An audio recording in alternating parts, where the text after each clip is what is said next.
I'm having great difficulty today with the computer getting messages up. So we'll try again for about the 8th time. The problem's not the computer, it's me. I keep either saying the wrong words or find that I'm rubbing my nose or poking my ear or something like that, and it looks terrible. Right, first of all, housework.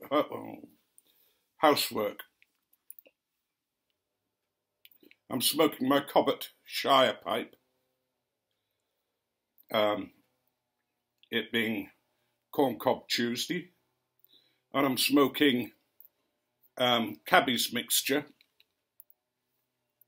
which is a Virginia Perique blend, one I quite like,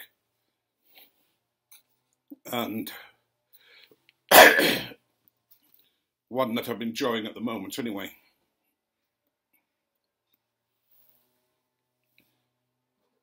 I've been on the computer so long that I think I probably smoked it to death.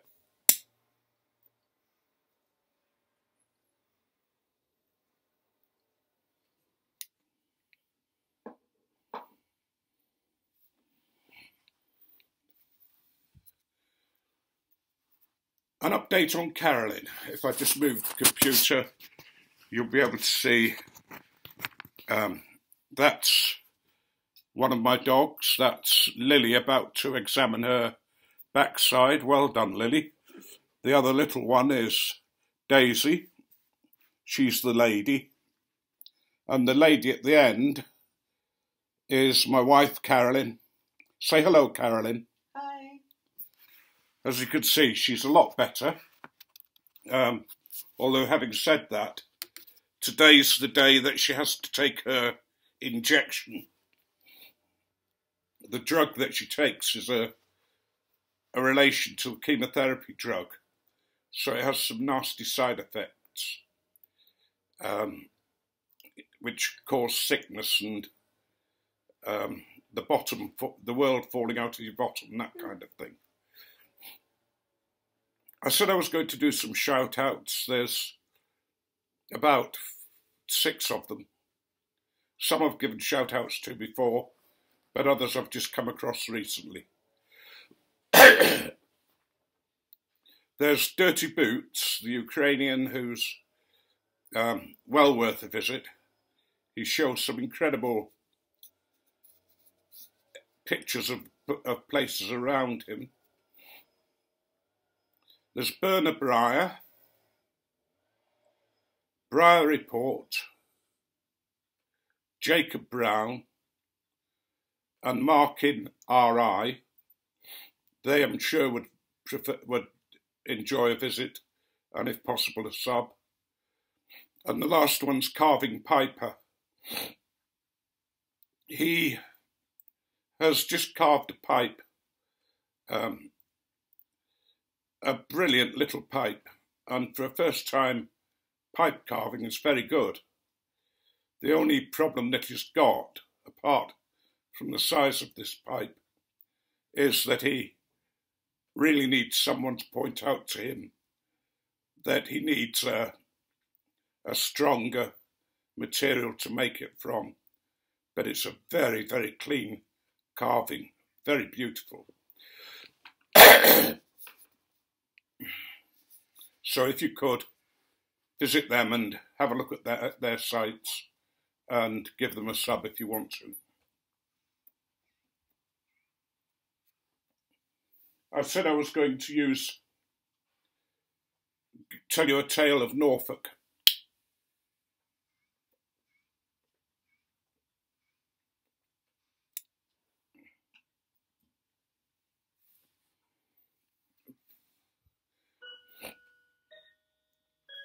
It's a tale of betrayal, really, but it's also a tale of the secrets of Norfolk men. During the late Saxon period, there was a warrior called Hereward the Wake who was a rebel against the Romans. Now Norfolk, if you look at the map of England, Norfolk and Suffolk are down on the east coast, and they're sort of like a round shape. And the capital, Norwich, is in the middle, and all the roads lead out. To give you an idea what Norfolk men are like, apart from being bloody-minded, many doctors will mark in their notes on a patient NMN, normal for Norfolk. NFN, sorry, normal for Norfolk. Partly because we can be a bit difficult. I'm afraid that pipe's gone out now. But apart from being difficult, Norfolk men are tough. My father was in the village where we used to live a long time ago, and he saw one of the older men, a man in his 80s, nearly 90, pedalling down the road on his bike. And as Dad watched, he could see blood coming out of this man's boot. So he stopped him and said, "Harry, what are you doing?" And he said, "I've just cut my toe off with that bloody lawnmower. I'm just going to the doctor's." Gives you some idea. But this story is about Hereward the Wake. He was a rebel against the Romans. He was loved of the people of Norfolk, and he needed a sign to be recognised that he and his men could use, and that all Norfolk men could use, to ask for help. Because it was in the days of the longbow and of arrows and that kind of thing, they chose to use a broken goose feather. Anybody would be carrying a feather because you had to fletch your arrows or repair them. But a broken feather really was a bit useless. So they would carry this scrunched up broken goose feather. And when they needed help, they would show it to people. Now, Hereward hid round the marshes of Ely. Ely was like an island cut off. It's called Ely because it was the Isle of Eels. It was where a lot of eels were caught. Now there's a magnificent cathedral there. But Hereward shew his sign and he was hidden. But one of his men betrayed him, and he was captured and killed.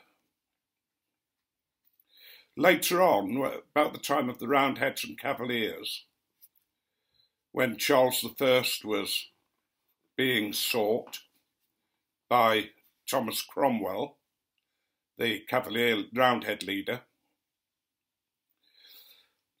the King Charles wanted to escape, and he came upon the Cavalier lines, and it just so happened that the soldier who was on the lines on sentry duty was a Norfolk man, and the king could tell that from his accent. So he presented the Norfolk man with a broken feather, and the Cavalier let the king through, didn't catch him at all. But the other Cavaliers, the other Roundheads found out about this betrayal of their duty of sentry, and this sentry was taken before Oliver Cromwell to be tried. And Cromwell asked him what had happened. And he said, "My Lord Cromwell, the king presented me with a broken feather, and so I allowed him to escape." And instead of condemning the man, Cromwell praised him and said it's better that a king should escape than such a great custom should be betrayed. But it's said that on the night of the king's execution, the night before his execution, he sent a broken feather to Cromwell, who was a fenman, a man from Norfolk. And Cromwell spent that night pacing up and down, the feather in his hand, wondering what to do. But in the morning, the king was executed.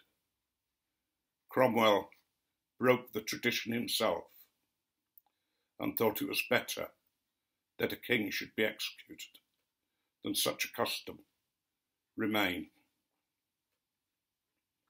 Now it's said that the Norfolk men chose another sign to recognise each other by, and that sign is not going to be revealed by me.